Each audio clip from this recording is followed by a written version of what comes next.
Découvre un coup de cœur que vous connaissez bien, oui, puisque c'est Emma Scali, notre chroniqueuse théâtre du jeudi. Bonjour Emma. Bonjour Cyrielle. Je suis ravie de vous avoir en face de moi. C'est un réel plaisir de vous recevoir aujourd'hui parce que on ne va pas parler de ce qu'on a l'habitude de faire d'habitude, mais on va parler d'un projet qui vous tient à cœur, puisqu'en parallèle de vos activités de chroniqueuse chez nous, eh bien, vous êtes comédienne, scénariste et toujours en quête de beaux projets, dont celui dont vous allez nous parler.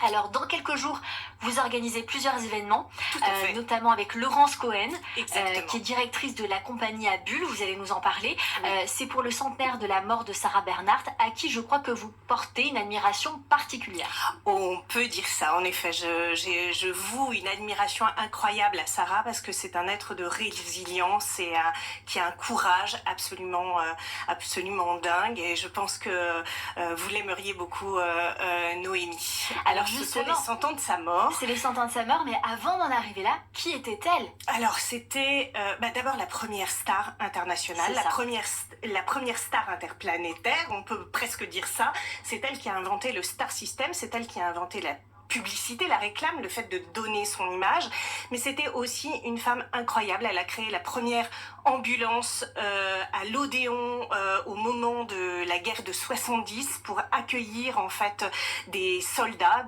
blessés, qu'ils soient français ou allemands.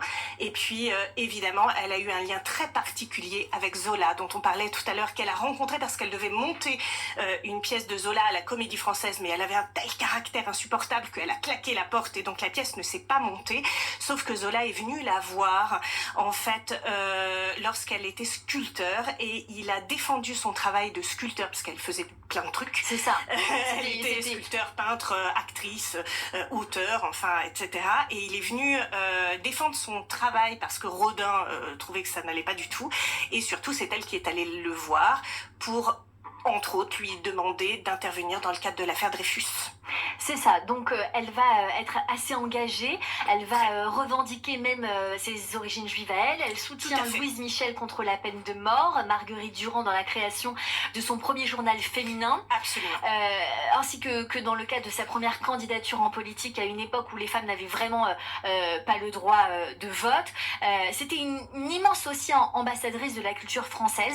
Bien sûr, elle a été jouée tout le théâtre français partout dans le monde, elle a joué sur les 5 continents. Enfin, imaginez quand même qu'elle est allée jouer Phèdre de Racine devant les Indiens d'Amérique. Donc elle s'est retrouvée comme ça en plein Colorado à jouer Phèdre. Enfin, c'était un être absolument exceptionnel. Emma Scali. Pas que une gentille. Hein. Emma Scali, l'événement s'intitule Sarah dans tous ses états, oui. Mais ce qu'il faut dire, c'est que vous jouez. Oui, Sarah Bernhardt. oui, en fait, je l'interprète à différents moments, notamment à l'église Saint-François de Stal le 26 mars. Et puis, je donne aussi une conférence sur elle avec une autre de mes casquettes, puisque je suis également psychanalyste, au musée Jean-Jacques Henner le 25 mars à 10h, où je parle de Sarah derrière le miroir et en quoi c'était quand même une grande hystérique au 19e siècle. Et elle a rencontré Freud très subrepticement quand il était à Paris.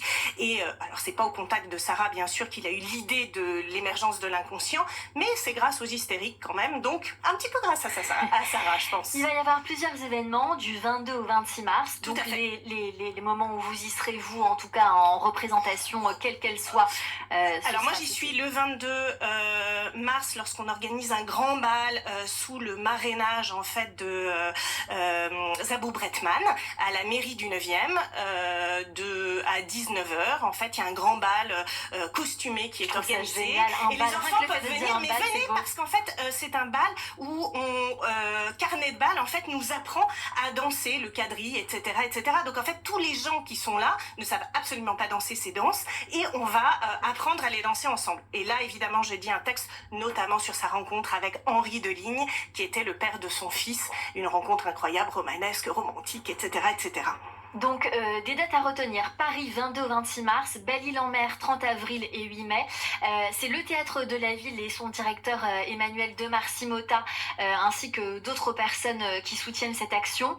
Donc, il y aura des conférences au musée national Jean-Jacques Henner, des spectacles, des lectures, des balades dans Paris, un peu partout dans Paris d'ailleurs. C'est pas ciblé à des endroits précis. Je tiens quand même à dire que Sarah Bernhardt, ce centenaire, eh bien, il y a pas mal d'événements un peu partout partout qui pousse. J'ai reçu plein de mails justement, donc c'est l'occasion d'en parler aussi. Il y a une autre exposition intitulée Sarah Bernhardt et la femme créée à la star qui va se tenir au Petit Palais. Ce sera à Paris sur d'autres dates du 14 avril au 27 août, donc ça va durer un petit moment. Il y a Jean-Pierre Danel qui présente son ouvrage Sarah Bernhardt, La Belle Étoile, le 12 avril prochain aux éditions Auteurs du Monde. Sarah quand même, un roman de Régine Détambel chez Actes Sud. Et vous préparez un long métrage. Exactement, oui, je suis en train d'écrire un long métrage sur Sarah. Alors c'est une fiction, mais c'est sur son lien. Mais comment vous savez ça? Je sais tout, oui, ma sœur. Ah là là, je suis impressionnée. Eh bien, sur son histoire, c'est un genre de, on pourrait dire, d'Amadeus, en fait, sur son histoire avec sa meilleure ennemie, Marie Colombier, et sur leur histoire incroyable, et leur lien, évidemment, avec le théâtre. Et avec les hommes?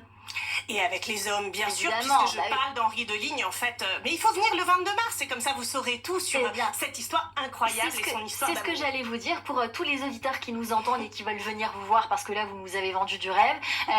On fait comment? On va où? Est-ce que c'est payant? Où est-ce qu'on va chercher les infos? Alors, il y a beaucoup de choses qui sont gratuites, notamment le bal costumé dont je parlais. C'est gratuit, donc il suffit d'aller sur le site de la mairie du 9e ou sur le site Sarah dans tous ses états. Et là, on peut réserver. Pour les conférences au musée Jean-Jacques Henner, c'est sur le site du musée Jean-Jacques Henner, donc il faut y aller directement, c'est payant mais c'est 8 €, c'est vraiment pas cher.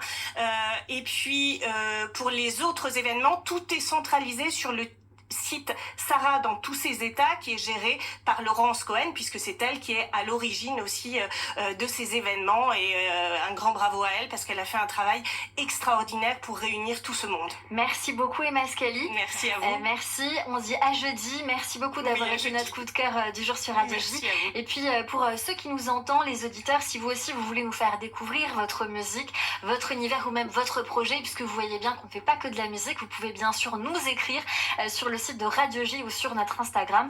Tout de suite, le portrait de notre invité.